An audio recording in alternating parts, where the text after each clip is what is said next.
আসসালামু আলাইকুম viewers. Summer উকি দিচ্ছে। আজকে টেম্পারেচার 20+। ইট মিনস না শীত না গরম, অত্যন্ত চমৎকার ওয়েদার। আগামী সপ্তাহটা এরকমই কাটবে, তারপরে একটু ঠান্ডা, আবার একটু গরম। তো এই হচ্ছে আমার সবচেয়ে ভালো লাগার জায়গাটা। ছোট্ট একটা ক্যানেলের মতো, এটা একটা ড্রেন বলতে পারেন। শহরের সমস্ত পানিগুলো এখান দিয়ে পাস হয়। আমি প্রায় দু একদিন পর পরে এই জায়গাটায় আসি। সকালে কাঠবিড়ালি খেলা করছে, আর কিছুটা সময় কাটাই প্রকৃতির সঙ্গে। মূলত প্রাতঃভ্রমণ করতে আসি। এখন 12টা বাজে, আর আজকে অফিস বন্ধ। কি সুন্দর প্রকৃতি, যেন সবটুকুই দিয়ে দিয়েছে এখানে।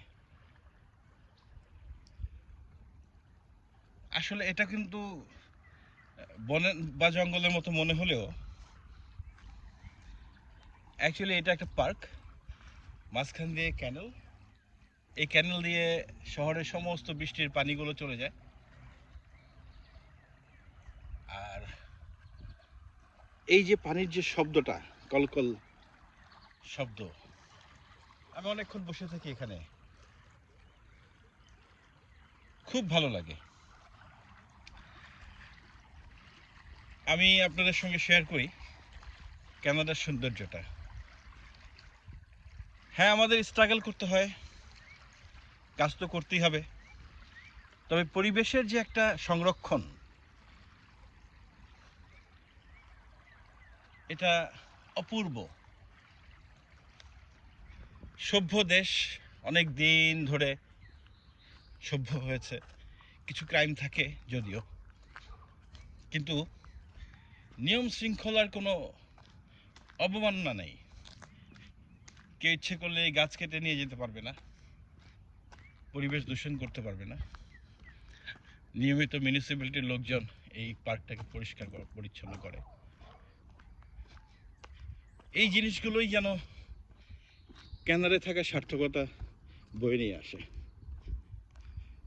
তো আমার ভিডিওগুলো শেয়ার করবেন, আপনারা যারাই দেখেন অন্যদেরকে দেখার সুযোগ করে দেন। অনেক সুন্দর একটা দেশ, যেন গাছপালা, পাহাড় পর্বত কেটে ফাঁকে ফাঁকে বসতি গড়ে তোলা হয়েছে। প্রাকৃতিক ভারসাম্য বজায় রাখা হয়েছে, নিয়মের কোনো অমান্য নাই। এখানে যেন একটা মস্তিষ্ক বিভ্রান্ত লোকও নিয়ম শৃঙ্খলা মেনে চলে। এটা কিন্তু শহরের একটা প্রাণকেন্দ্র। আমি যে সিটিতে থাকি তার সেন্টার বা হার্ট বলতে পারেন। ডাউন টাউন, অফিস আদালত সব এখানে, উচ্চ হাইরেজ বিল্ডিংগুলো আছে।